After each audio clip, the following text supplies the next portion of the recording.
안녕하세요. 과묵한 누굴까입니다. 수필을 쓰기에 앞서 어제 방송을 해보니까 그 양손이 저리고 나중에 막 입술 윗부분 여기 저리고 위가 욱신거리고 나 카메라 공포증 없을 건데 제가 군중 앞에 말하는 거 별로 안 좋아하지만 그 웬만한 군필자들은 알죠? 그 군대에서 어쩔 수 없이 사람들 한 10명, 20명, 심하면 100명 앞에서 아니야, 아니야, 울렁증이면은 이렇게 말 못해. 울렁증까지는 아니라고 생각합니다. 어제는 그냥 너무 긴장해가지고 손발이 저린 거고. 하여튼 지금 맥이 끊겼는데, 어, 그 뭐시냐. 군필자들은 아마 알 거예요. 그 많은 사람 앞에서 얘기할 기회가 적어도 한 번은 있다는 거. 저 같은 경우에는 이제 어제 말씀드렸지만 신교대 8사단 나왔댔죠.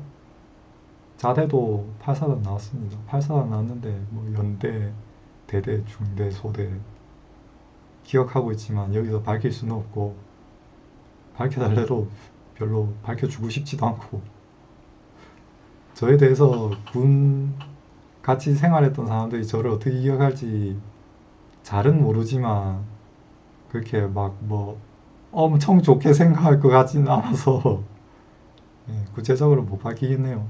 하여튼 군대에서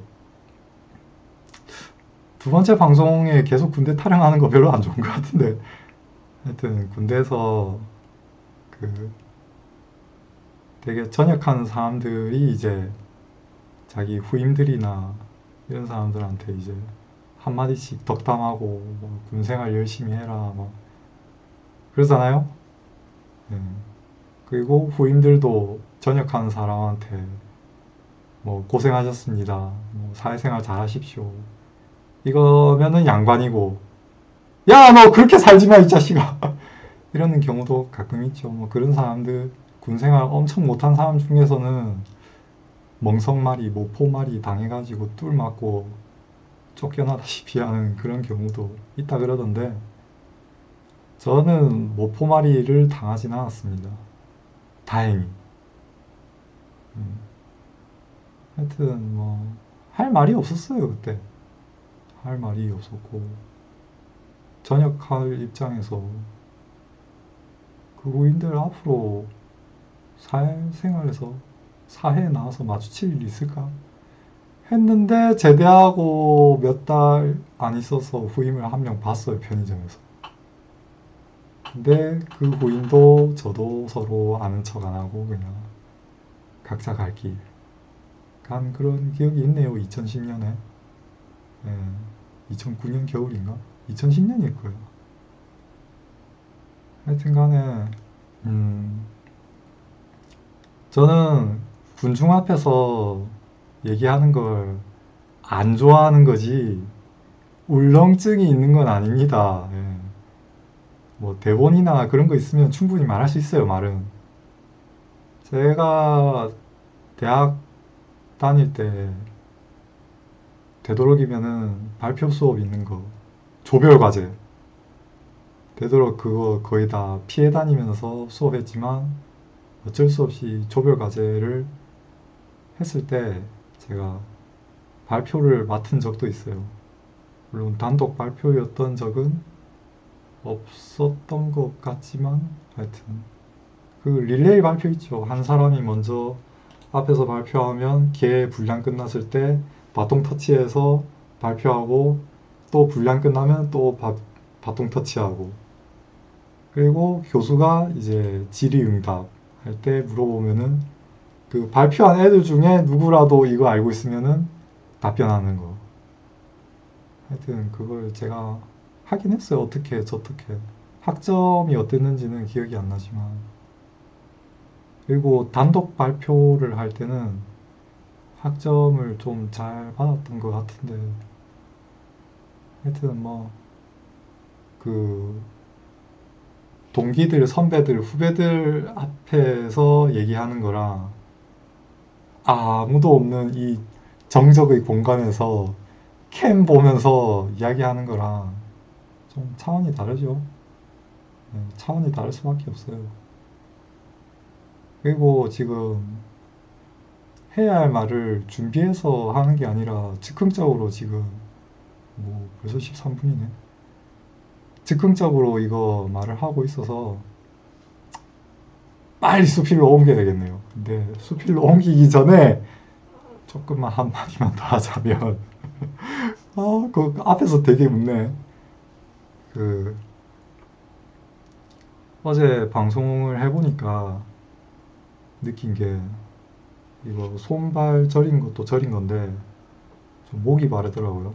목이 말라서 오늘은 책상에 물 한 컵 이렇게 수필 뭐 쓰지? 수필이란 무엇인가? 일단 수필이라는 거는 그 문학의 한 갈래죠. 문학에 네 가지 종류가 있었던 걸로 고등학생 문학 시간 때 배웠던 걸로 기억하는데 요새는 어떨지 모르겠는데 첫 번째가 소설, 두 번째가 시, 세 번째가 수필, 네 번째가 희곡. 그러니까 연극 각본 같은 거 그런 거죠. 이렇게 네 가지로 분류했던 것 같은데 뭐 순서는 모르겠어요.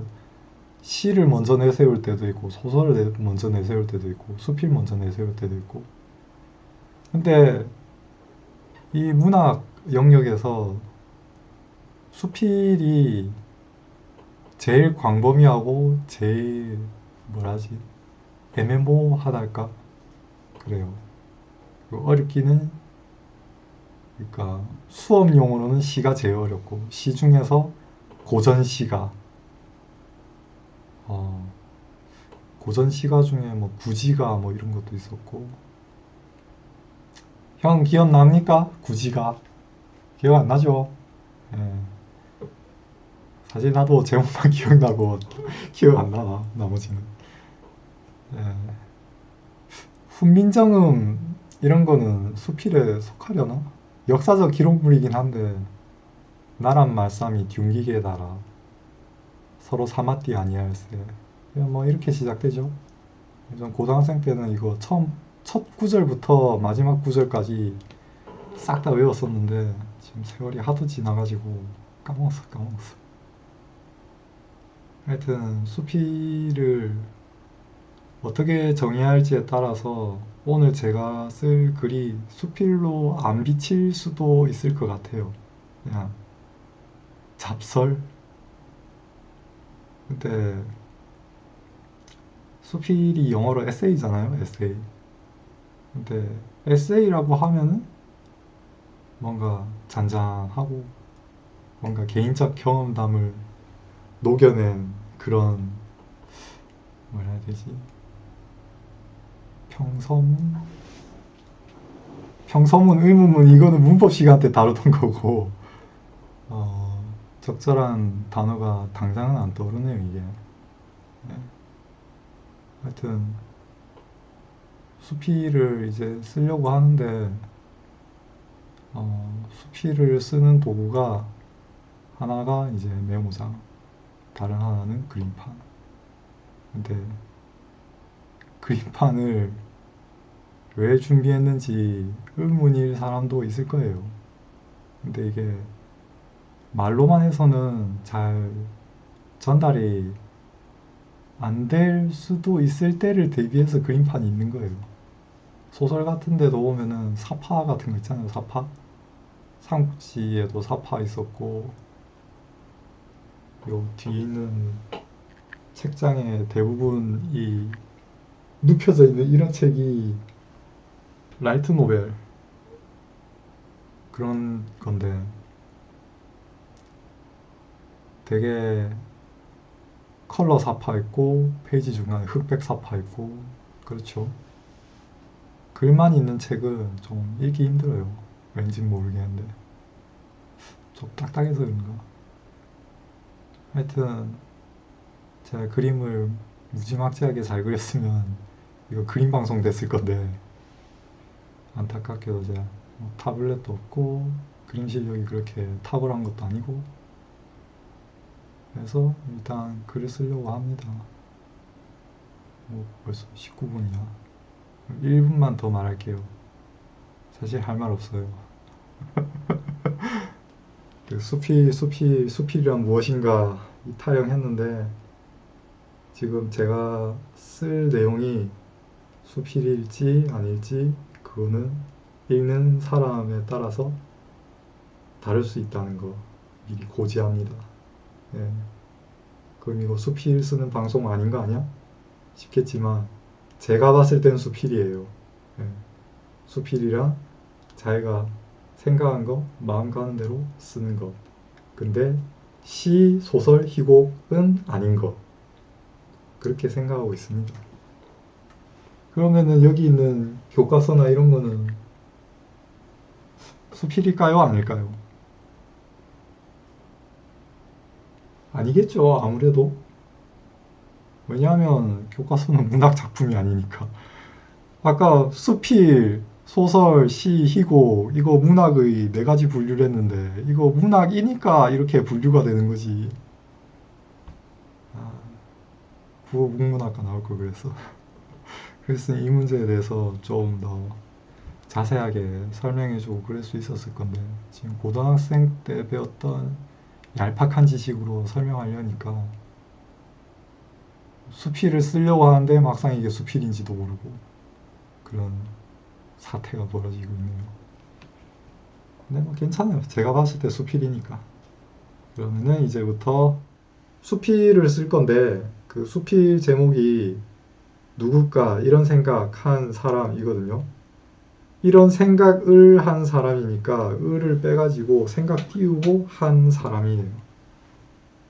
그 중에서 한 챕터 그냥 짤막한 토막글 이게 들어갈지 안 들어갈지 모르겠는데 하여튼 표현의 한계에 대해서 생각해 보면서 그 쓰는 글입니다. 전에는 이걸 처음 할 때 제가 쓰는 되게 조그마한 메모지가 있거든요. 거기에다가 자필로 쓴 다음에 이걸 컴퓨터에다가 타이핑하는 식으로 했는데 지금은 휴대폰에다가 이걸 띄워놓고 왜냐하면 전에 메모지에다가 해가지고 이거 쓰니까 메모지 글씨를 제가 못 알아봐가지고 그 글 쓸 때가 방송 이틀 차였거든요. 물론 지금은 한 3주 정도 됐긴 한데 여하튼 제가 그 메모를 어떤 식으로 쓰냐면은 뭐 예를 들어서 나는 아직 아무것도 모른다 이런 글 쓰잖아요. 그 메모는 어떻게 돼 있냐면 나는 아직 아무것도 아무것도 이런 식으로 돼 있어요. 내가 이런 식으로 메모가 돼 있고 이런 식으로 돼 있어서 사실 메모장이 아니라 다른 데다가 써야 이게 띄어쓰기 할 때마다 탁탁탁 완성이 되는데 되게 안타깝습니다. 언젠가 다른 걸 쓸 수 있었으면 좋겠네요. 메모장 말고 다른 거. 아무튼 오늘은 창작의 한계를 할 텐데 그 메모장 그 제가 이거 보면 알겠지만 저 3벌씩 유저거든요. 2벌씩, 3벌씩 이거 차이 뭐 아실 텐데 저 3벌씩 쓴 지 꽤 오래됐고 이 얘기 저번 주에 하긴 했어요. 뭐. 근데 제가 가끔 가다 보면 한 얘기 또 하고 한 얘기 또 하고 그럴 때 있을 겁니다. 그 이유가 몇 가지 있어요. 일단 상대가 그 제가 한 얘기를 다 못 알아들었다고 생각이 될 때. 그리고 두 번째로 제가 예전에 했다는 거를 까먹었을 때. 예. 세 번째는 강조하고 싶을 때. 네 번째는 시간 때우고 싶을 때요. 근데 네 번째 시간 때우고 싶을 때 제일 그때가 많아요. 한 얘기 또 하고 한 얘기 또 하고. 근데 본질적으로 그 본래는 한 얘기 또 하는 거 되게 안 좋아하고 또 들었던 얘기 또 듣는 것도 별로 안 좋아합니다. 근데 오늘 처음 오신 것 같으니까 그냥 한번 얘기해봤어요. 이벌식은 키보드에 그 자판이 표시되어 있죠. 그래서 처음에 익히기 쉬운데 3벌식은 자판에 나타나 있지도 않고 따로 그 자판 배열을 머릿속에 그 기억해야 돼요. 하나하나 연습해 가면서. 근데 제가 처음부터 3벌식 유저였던 건 아니고 군 제대하고 난 다음에 3벌식으로 소설을 쓰기 시작했거든요. 그 3벌식 타자 연습도 하고 글도 쓰고. 근데 글을 직접 써보니까 아무래도 좀 익숙해지더라고요. 익숙해지는데 얼마 안 걸렸어요. 한 일주일 안에 익숙해지던 것 같던데. 제가 뭐 날짜를 헤아려 가면서 한 게 아니라서 뭐 정확하진 않습니다. 하여튼 제가 2009년 12월에 제대하고 3벌씩 하고 했으니까 지금 한 12년 정도 됐겠네요. 12년 살짝 넘어갈 무렵. 음. 그렇다고 제가 뭐 2벌씩을 아예 못 쓰고 이런 건 아닙니다. 2벌씩도 쓸 수 있는데 3벌씩보다는 좀 느리고 좀 불편해요. 그리고 2벌씩 쓸 때는 키보드를 보면서 타이핑을 해야 돼요. 도서관 같은 데 보면, 아니, 도서관이 아니더라도 PC방이나 다른 데 가면 다 이벌식이잖아요. 그래서 거기 가면 키보드 보면서 채팅을 하거나 아니면 아예 그냥 3벌식으로 바꾸고 글 쓰고 그 나가기 전에 다시 2벌식으로 바꾸고 그런 식으로 합니다. 3벌식으로 해놓고 나가면 좀 민폐죠. 예. 아무튼 제가 3벌식을 애용하긴 하는데 그 3번씩 타이핑이 그 뭐 엄청나게 빠르진 않습니다. 제가 속기사들한테 비빌 레벨이 전혀 아니고 속기사들 보면 빠른 사람들 되게 분당 타수가 1000타 넘고 그렇잖아요. 근데 저 그렇게 빠르진 않아요. 아무리 빨라도 단문이 700타? 그것도 되게 옛날 얘기고 되게 장문 쓸 때 평균이 한 250에서 400 사이 왔다 갔다 해요. 그리고 그 생각하면서 글을 쓰니까 타수가 더 떨어지죠. 음. 아무튼 잡설이 좀 길었던 것 같고 저 이벌식 칠 때 최고 타수가 690, 680 그 정도였던 것 같은데. 하여튼 좀 얘기가 길었네요. 네. 오늘 이거 창작에 한 게 이거 쓰고 방송 끌 겁니다. 네, 요새 표절 문제가 좀 많이 불거졌잖아요, 사회적으로. 근데 그거 보다가 생각난 거여서. 네. 뭐, 왜 숫자 1이 쳐져?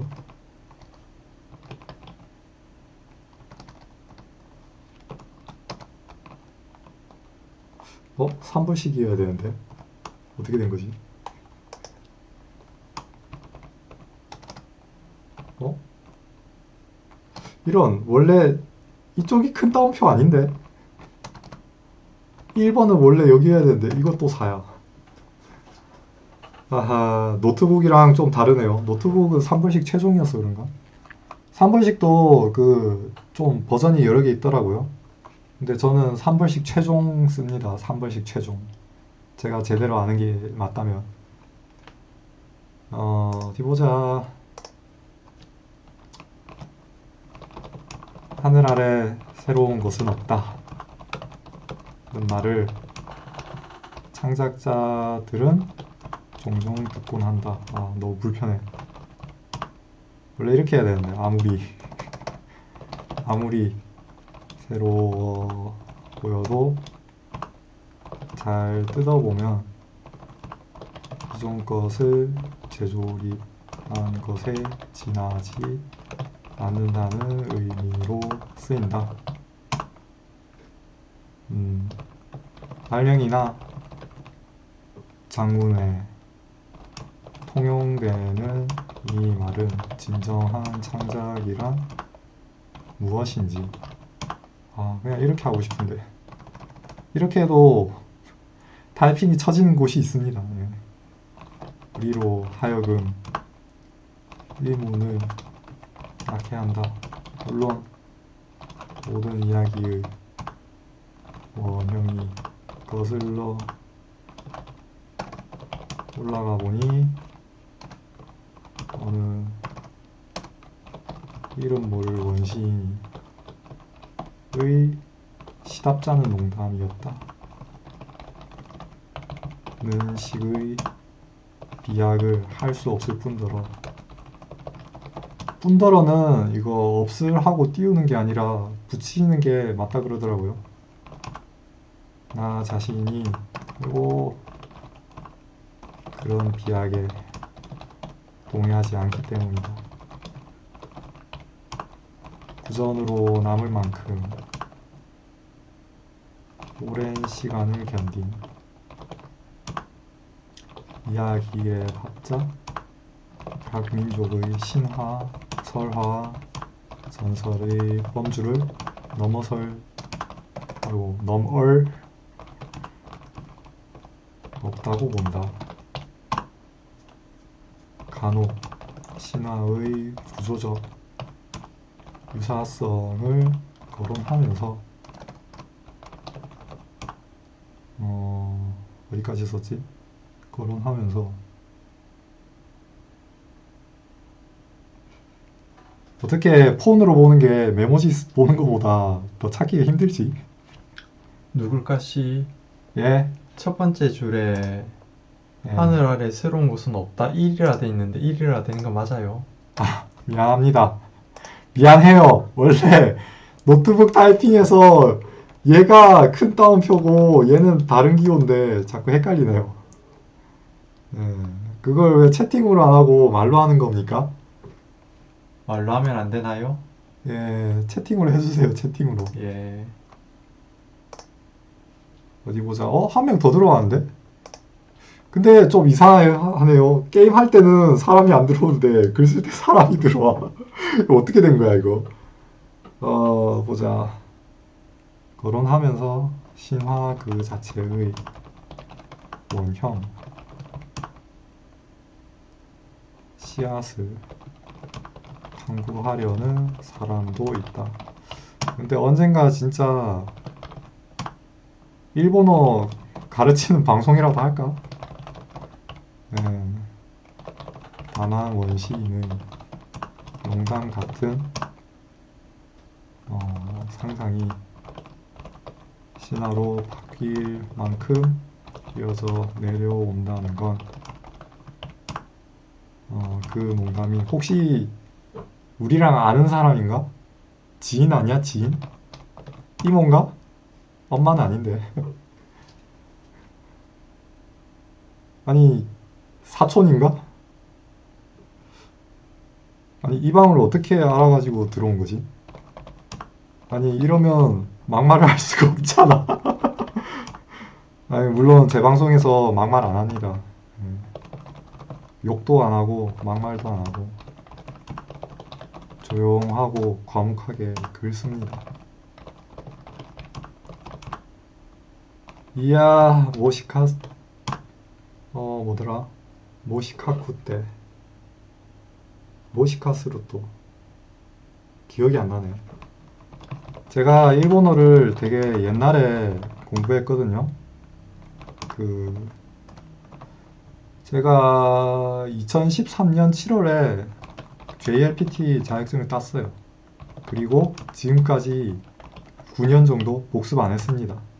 그러니까 제 실력이 그냥 그 시절에 멈춰 있는 게 아니라 그 시절에서 복습을 안 했으니까 점점 실력이 떨어졌죠.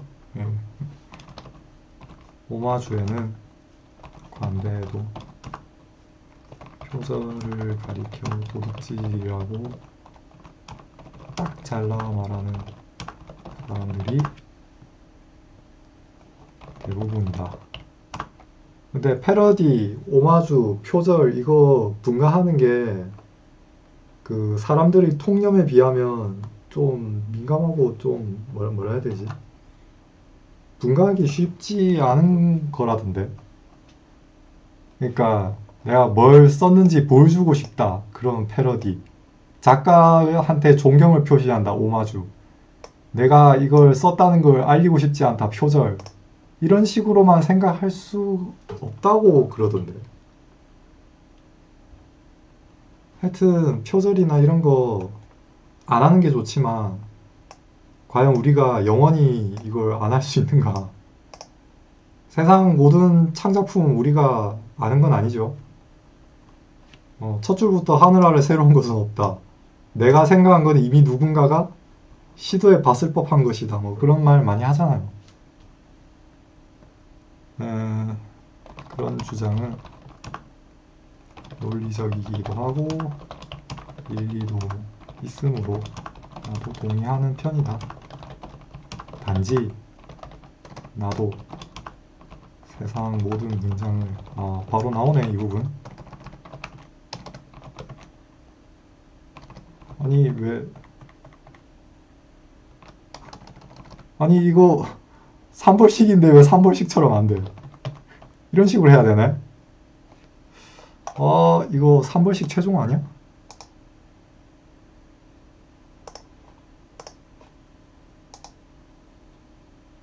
아, 3벌씩 390이구나. 이런 젠장. 3벌씩 옛글로 해볼까? 이래도 이렇게 되네. 아이, 젠장, 씨. 아니, 이게 아닌데. 이런. 이런. 젠장.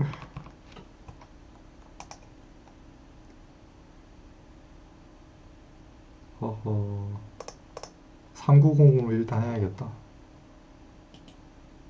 문장을. 아니, 그럼 8월 23일에 어떻게 타이핑한 거지? 앞에서 뭐 치고 있는 것 같은데. 저번에 어떻게 썼냐고요? 그냥 썼는데.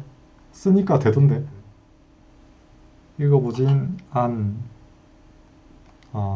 못했으므로. 나도 모르게. 시라즈. 탄인가. 스데니. 이따 효겐 또까.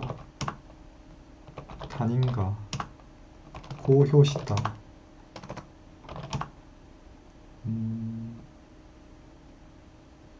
아이디어. 따라할까 겁난다.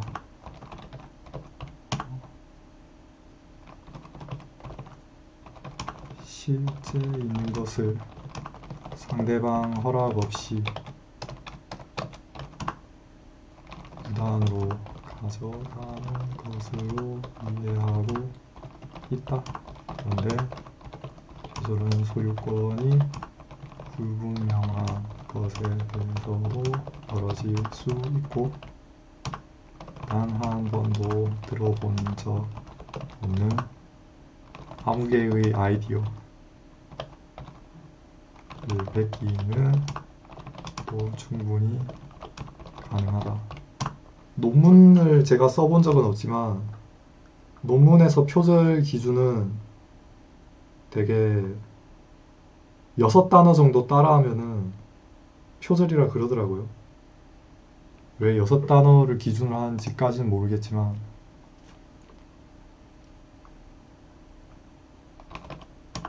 이미 고대 무렵의 도서관에 그리고 표절 종류 중에 자기 표절이라는 뭐 그런 것도 있는 것 같더라고.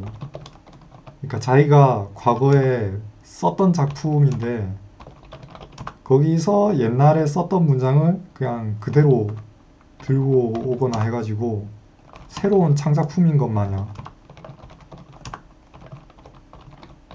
근데 자기가 쓴 문장 중에 되게 마음에 드는 거 있잖아요. 저도 있거든요. 그런 걸 몇 번 더 우려먹었다고 그걸 또 표절이라고. 제가 예전에 쓴 문장 썼습니다 하고 밝히면 문제가 없는 건가? 한때 3년씩이나 걸린다.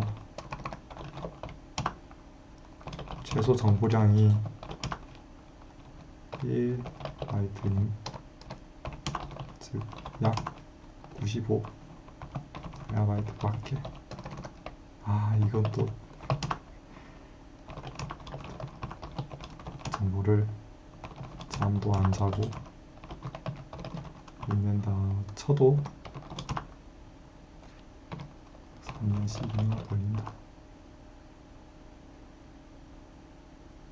왜 같은 문장이 여기서 3년씩이나 걸린다고 여기서 또 3년씩이나 걸린다 하네? 내가 이게 맞나? 1억을 1초에 하나씩 샌다고 할 때 3년씩 걸리죠. 최소 정보량 1바이트, 5메가바이트밖에 안 되는 정보를 잠도 안 자고 읽는다 쳐도 3년씩이나 걸린다. 아, 이거 정보량 하니까 생각난 게 있는데, 또 한 명 더 들어왔네?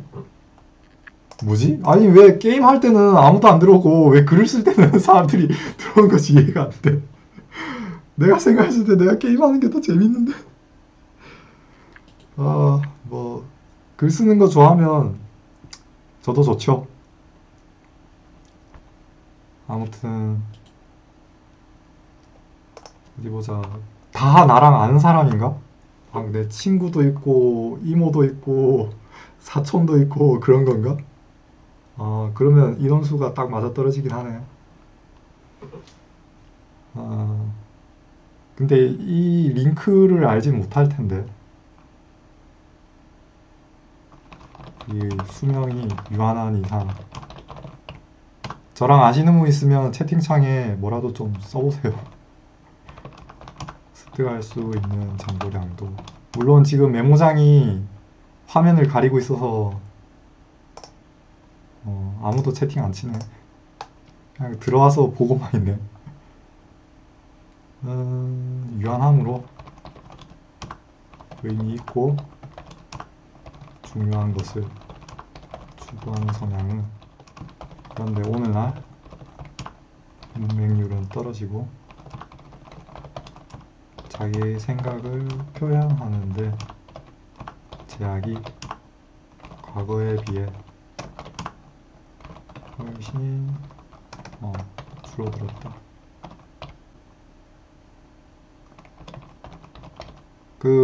잘 이해가 안 될 수도 있는데 산벌식 종류가 여러 가지 있거든요. 근데 제가 평소 쓰는 산벌식 최종이 아니라 지금 산벌식 다른 걸로 지금 하고 있어서 적응이 안 됩니다. 8월 23일에 이걸 썼을 때는 아무 문제 없었거든요. 좀 이해가 잘 안 되네요. 그래서 왜 그때는 잘 됐는데 지금은 왜 바뀌었지? 이거 다 쓰고 나면 처음부터 끝까지 일본어로 읽어줄까? 근데 까먹은 단어가 너무 많아서 못합니다. 예를 들어서 자격증 준비할 때는 이런 거 알았거든요. 근데 지금 몰라요, 이제. 복습을 안 해서.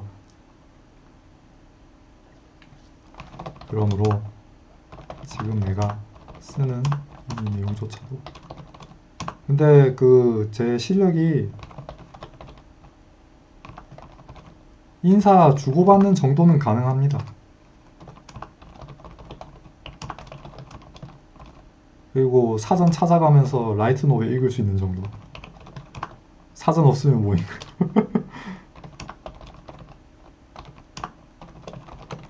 근데 라이트 노벨을 원서를 읽어보니까 학원물, 러브 코미디물은 읽을 수 있겠는데 어느 정도. 판타지물은 힘들더라고요.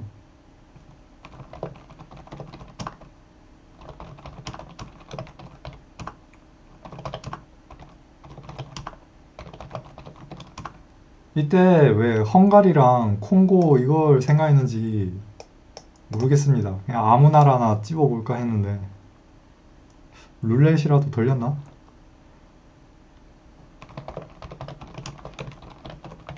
채팅 쓴 사람 아무도 없죠? 그냥 씁니다.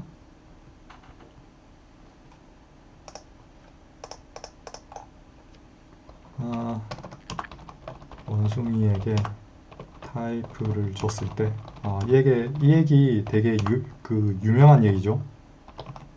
무한이라는 시간이 주어졌을 때 이 원숭이가 무작위로 그 타이핑을 하잖아요. 그러면 그 역사상 존재했던 명작, 예를 들어서 셰익스피어 작품 같은 걸 쓸 수 있는 그런 뭐 세계선이라 해야 되나? 그럴 가능성이 제로가 아니래요. 왜냐? 주어진 시간이 무한이기 때문에. 지금 그 얘기를 하고 있는 겁니다. 근데 이 얘기를 어디서 들었는지는 저도 기억이 안 나요.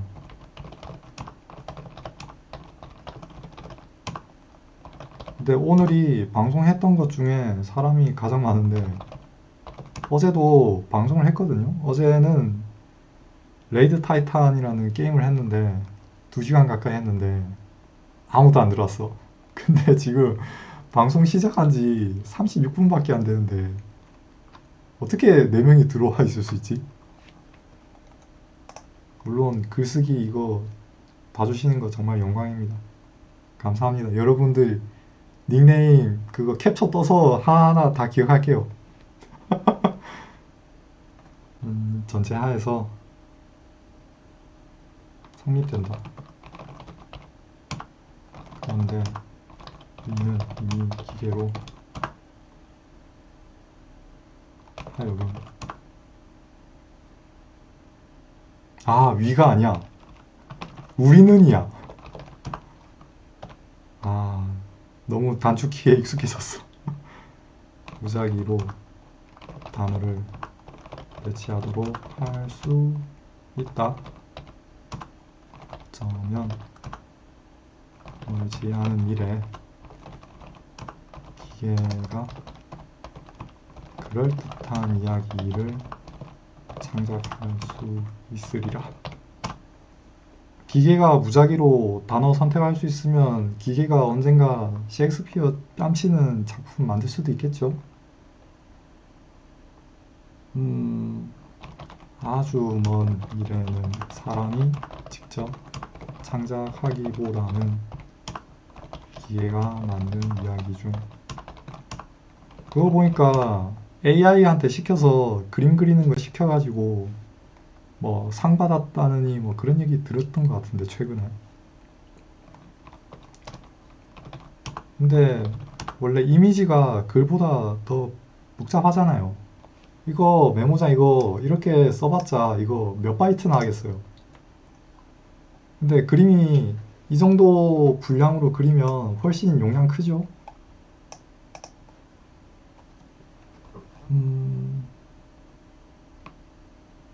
마음에 드는 것을 각색하는 정도로 만족할지도 모르며 그마저도 각색 설정에 따라 기계가 하나부터 10까지 다 해먹을 수도 있다. 기계가 만든 무한한 이야기 중에는 실제로 과거의 사람의 인생을 마치 곁에서 지켜본 듯한 것처럼 정교한 것도 있을 수밖에 없다. 설령 그 중 하나는 반드시 실제 있었던 누군가의 일생 그대로일 수도 있겠죠. 이런 상상을 하면 불쌍해지기도 하지만 두근거려지기도 한다. 마음에 드는 도입부를 골라서 마음에 드는 전개로 마음에 드는 결말로 내 마음에 쏙 드는 이야기를 볼 기회가 생기기 때문이다.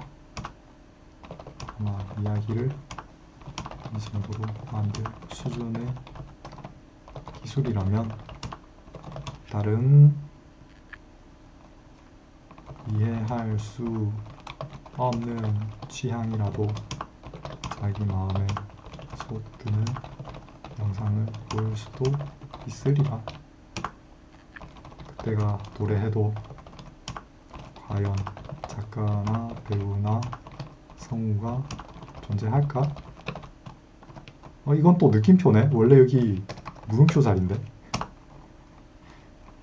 아니 이거 3벌식 360? 이거 2벌식이랑 너무 섞여 있는데. 너무나 먼 미래이므로 단정 지을 수 없다.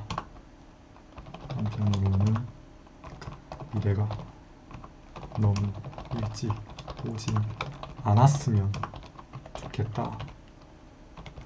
끝입니다 이게. 사실 오늘 할 거 이게 끝이에요.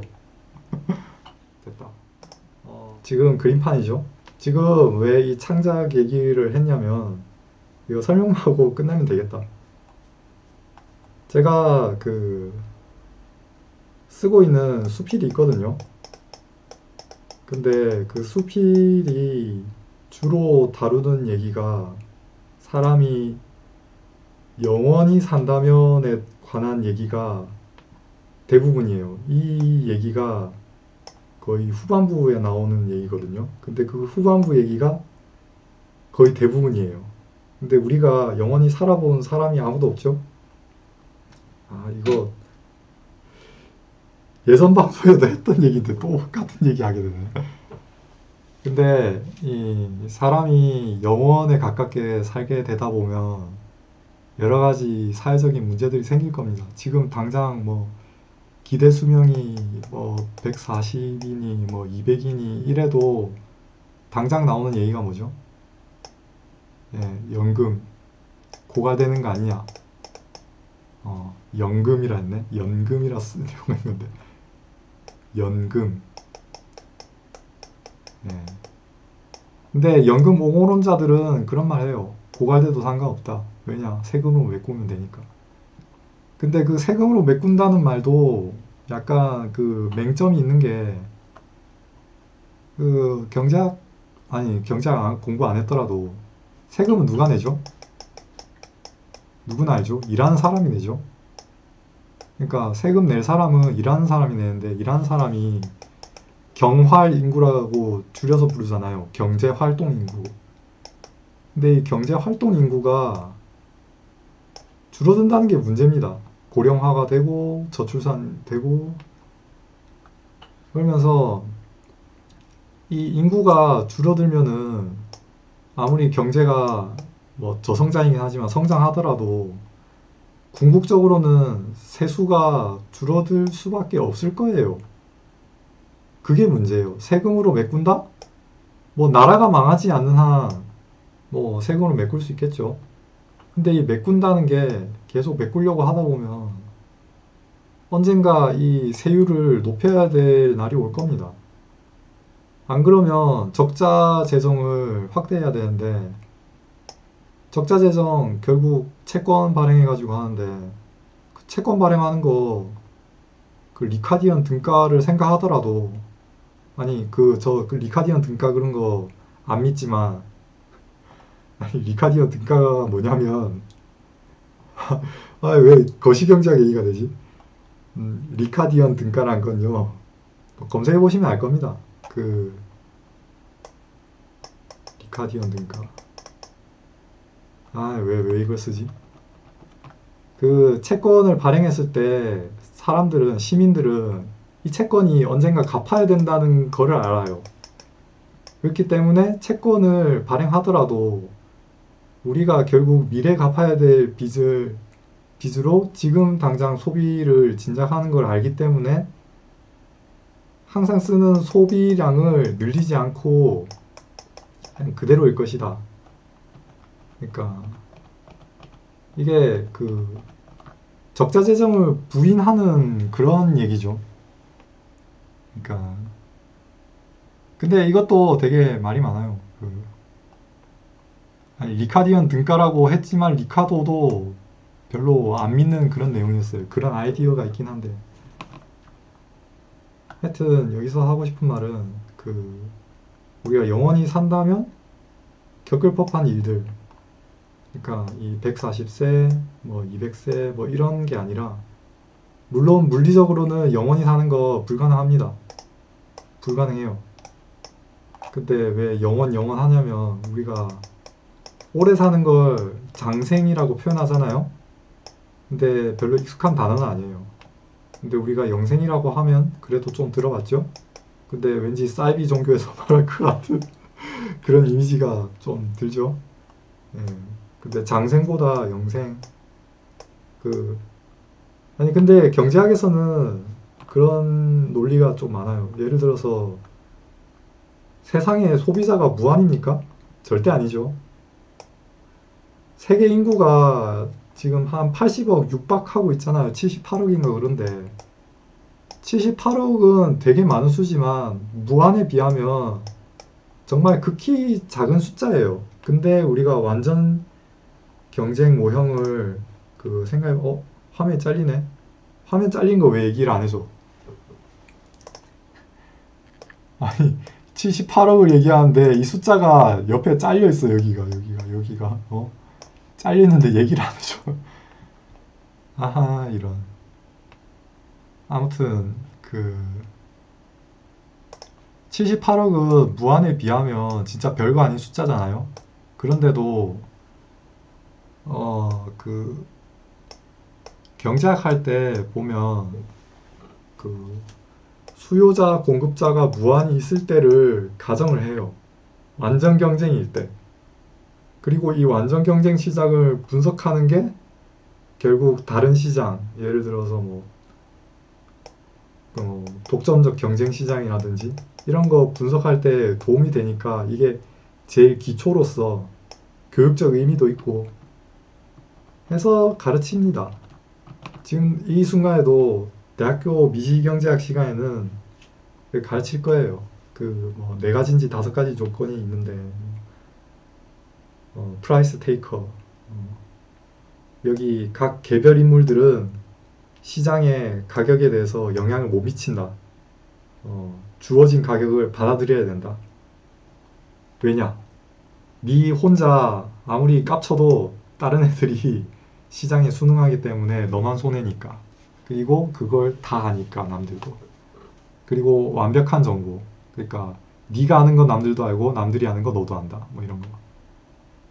하여튼 이건 되게 가정적인 얘기입니다. 실제로는 공급자도 무한이 아니고 수요자도 무한이 아니죠.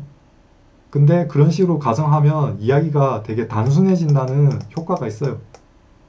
단순해지면 복잡한 논의도 통찰할 수 있는 그런 도구를 주기 때문에, 도구라는 표현은 좀 그렇고 하여튼 통찰해 줄 수 있는, 뭐라 표현해야 되지 이 단어를. 하여튼 그렇게 도와주기 때문에 단순화를 되게 좋아하고, 나중에는 이 단순화를 하나씩 조건 같은 거 해제해 나가면서 이제 논의를 복잡하게 만드는 게 경제학이 흔히 하는 짓이에요. 짓이라니까 좀 뭔가 나쁜 것 같은데, 아니 이거 좋은 겁니다. 하여튼 여기서도 뭐 실제로는 장생이지만 영생이라는 표현을 쓰는 게 이게 뭐 사이비 종교라서 그런 게 아니고 그냥 단순화하려고 그런 거예요. 단순화하려고. 그리고 사실 물리적으로는 영생 불가능하죠. 영원히 산다는 거 불가능하죠. 왜냐하면 우리가 우주에 살고 있는데 우주 자체가 수명이 있잖아요. 수명이. 그 수명이 어마어마하게 얘기하지만 우주가 어떻게 끝나는지 대부분 알죠? 세 가지 시나리오가 있는데, 뭐 빅립, 뭐 빅프리즈, 또 뭐 있지? 빅 크런치였나? 예. 얘 찢어지는 거, 얘 얼어버리는 거, 얘 불타는 거. 근데 그냥 우주가 지금 이 순간에도 계속 팽창하고 있잖아요, 공간이. 근데 이 팽창이 결코 끝나지 않고 영원히 계속되는데, 나중에 항성도 죽고, 나중에 블랙홀도 호킹 복사 때문에 없어진대요. 호킹 복사까지 설명하면 이거 물리학 얘기고, 하여튼 여기서 요점은 영원한 건 없다라는 거, 우주도 죽음이 있다라는 거. 이 셋 중 하나겠지만 어쨌든 우주도 영원히 영원을 못 견디는데, 하물며 우주에 속한 사람이 영원을 견딜 수 있겠습니까? 못 견딥니다. 예. 그리고 그리고가 아니지. 하여튼 우리가 굉장히 오래 살았을 때 벌어질 일들이 엄청 많을 거예요. 뭐 아까 연금 그런 거 경제적인 이유도 있겠지만 사회적인 이슈도 있을 것이고, 이 사회적 이슈는 왜 있느냐? 우리가 영원히 하여튼 오래 사는 걸 얘기하고 있지만 그냥 오래 사는 게 아니라 젊은 상태에서 오래 사는 거를 얘기하고 있는 거예요. 그러니까 이 젊다는 게 신체 연령을 뜻하는 거예요. 그러니까 실제 내 주민등록상의 나이는 뭐 80세, 90세, 막 190세 이 정도인데 신체 나이 재보면 뭐 20대 후반 뭐 이런 식으로. 그러면은 외견만 봤을 때는 이 사람이 노인인지 젊은인지 알 수 없잖아요. 근데 막 지하철 탔는데 노약자석에 웬 젊은이가 앉아있어. 그래서 꼬부랑 할머니가 그거 나 불편하니까 좀 비켜달라고 하니까 이 사람이 민증 까면서 내가 너보다 100살은 더 늙었다고 하면 아니 민증상에는 분명히 나이가 표시돼 있을 거 아니야. 그러니까 생년월일이 표시돼 있을 거 아니에요. 늙었다는 거 증명할 수 있잖아요. 그러니까 노약자석 같은 거 문제 많을 거예요. 실제 외견과 신체 연령이 실제 나이 이게 불일치하기 때문에 이게 좀 문제가 생길 겁니다. 조금이 아니라 많이 문제가 생길 것 같은데 그런 얘기도 좀 상상하고 있는 편이고, 하여튼 사람들이 오래 살면 볼 꼴 못 볼 꼴 많이 볼 거예요. 예. 그 얘기 중에 하나가 요 창작의 한계인 거예요. 되게 짤막한 얘기입니다, 이거는. 요 오래 살았을 때 무슨 일 터질까가 되게 큰 얘기이고, 그 중에 하나 창작의 한계는 되게 조그마한 얘기예요. 하여튼 우리가 진짜 졸라게 오래 산다면 어떤 일이 터질지 그거는 다음에 얘기할 기회가 있을 때 차근차근 얘기하기로 하죠. 여러분, 그럼 전 이만 물러나겠습니다. 다음에 뵐게요. 안녕!